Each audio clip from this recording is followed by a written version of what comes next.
भारत और नेपाल ऐतिहासिक, सांस्कृतिक और धार्मिक रूप से गहरे जुड़े हुए पड़ोसी देश हैं। लेकिन समय समय पर सीमा विवाद दोनों देशों के रिश्तों में तनाव पैदा कर देता है। ऐसा ही एक विवाद लिपुलेख दर्रे को लेकर है, जो भारत, नेपाल और चीन के त्रिकोणीय क्षेत्र में स्थित है। लिपुलेख उत्तराखंड राज्य के पिथौरागढ़ जिले में स्थित है। यह दर्रा सामरिक दृष्टि से बेहद महत्वपूर्ण है, क्योंकि यही मार्ग भारत को कैलाश मानसरोवर यात्रा के लिए चीन के तिब्बत क्षेत्र से जोड़ता है। इसके अलावा यह चीन और नेपाल की सीमा से भी सटा हुआ है। व्यापार, तीर्थयात्रा और सैन्य दृष्टि से लिपुलेख का महत्व काफी बड़ा है। भारत और नेपाल के बीच सीमा को लेकर समझौता 1816 की सुगोली संधि से जुड़ा है। यह संधि ब्रिटिश ईस्ट इंडिया कंपनी और नेपाल के बीच हुई थी। इसमें काली नदी को भारत और नेपाल की सीमा माना गया था। लेकिन समस्या यह है कि काली नदी का वास्तविक उद्गम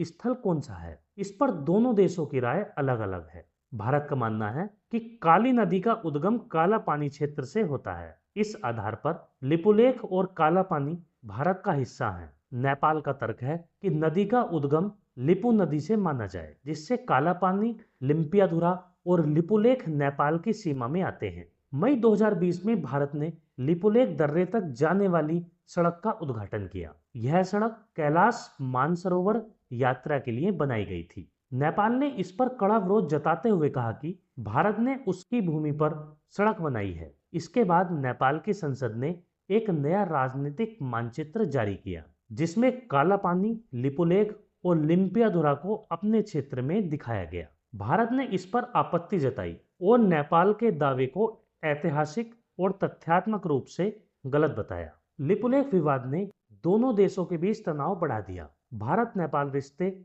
ऐतिहासिक रूप से घनिष्ठ रहे हैं। दोनों देशों के बीच खुली सीमा, पारिवारिक रिश्ते और धार्मिक संबंध हैं। लेकिन सीमा विवाद ने आपसी विश्वास को कमजोर किया है। नेपाल में इसे राष्ट्रवाद से जोड़कर देखा जाता है, जबकि भारत इसे चीन की कूटनीति से प्रभावित मानता है। सीमा विवाद का समाधान आपसी बातचीत से ही संभव है। दोनों देशों ने इसके लिए संयुक्त सीमा आयोग बनाया है, लेकिन कई बार राजनीतिक कारणों से वार्ता ठप हो जाती है। उपग्रह चित्र, पुरानी नक्काशी और दस्तावेजों के आधार पर वास्तविक सीमा निर्धारित की कोशिश हो सकती है। दोनों देशों को यह समझना होगा कि सीमा विवाद को बढ़ावा देने से रिश्तों पर नकारात्मक असर पड़ता है। लिपुलेख विवाद मूल रूप से सीमा की व्याख्या और ऐतिहासिक दस्तावेजों की अलग अलग समझ से जुड़ा है। भारत और नेपाल के रिश्ते केवल राजनीतिक नहीं, बल्कि सांस्कृतिक और सामाजिक भी हैं। इसलिए इस विवाद को बढ़ाने के बजाय दोनों देशों को संवाद, आपसी विश्वास और सहयोग की राह अपनानी चाहिए। अगर यह विवाद शांतिपूर्वक हल हो जाता है, तो भारत नेपाल संबंध और मजबूत होंगे और दक्षिण एशिया में स्थिरता भी बढ़ेगी।